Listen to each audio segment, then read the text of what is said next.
See, as a philosopher, you're stuck in a paradox where you have to inspire thought and not dictate or control thought. And then you are left to be hypocritically assertive at moments. You have to be. There's no other way around it.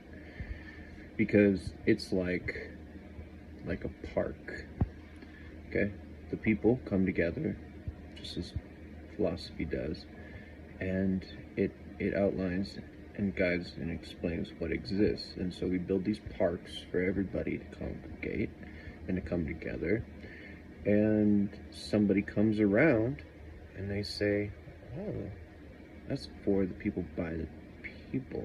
Well, what if I take that and I charge them to park there? And so now what you are experiencing in this country too is people not just, we've always charged for your right to exist in certain spaces. That's contriving because it pisses me off. At the same time, I understand why we have to. Because once you're too innocent and you bring in these other people who don't fucking understand why you're so complicated and why they don't belong there. And it's the same thing as those people that come in and they're saying, like, you need to charge to park here. And now, I'm experiencing a lot too in Colorado. They want you to charge to park at parks. The whole thing's been bought and paid for. Then all of a sudden somebody comes in and they're like, well, this is free. I can take this and profiteer from it because it's desirable. And it's disgusting. And so with philosophy, the same thing is this paradox where you have to actually corrupt yourself. You have to accept hypocrisy because you have to dictate upon a mind that once I inspire an idea into you, that now I have guided you. And you can't solely inspire thought, because if you solely inspire thought, then the people that come to the rationalities, though many roads lead to the same conclusions, and ideally in my theories of infinite potential, that we could have an infinite set of roads leading to similar conclusions.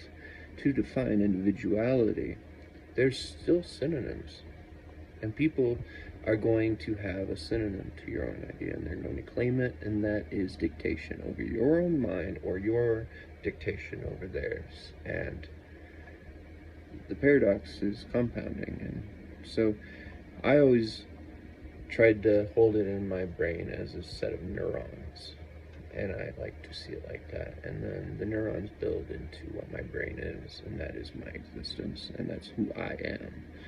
And so too are everybody else. And then we all have these same neurons. And sometimes we ignore or we accept an idea that it excites, a neurological structure in our brains or not. But hypocrisy is the greatest disease. Whether or not you want to pretend that you have a theory of everything, see, I believed in that too before I realized what that means, the theory of everything. It's truly there to inspire people to think about everything. It is it's a metaphor or a simile to God, in that anytime you start to define a theory of everything, anytime you start to write it, it becomes something else. There is no theory of everything. The only theory of everything that I ever derived is philosophy, and I wrote that as philosophy, everything and nothing. A perfect paradox, there is no better. And it inspires thought, and it does not define. It simultaneously defines and outlines, and it creates a sort of polar set of two paradoxes functioning off of one another. And well, that's it.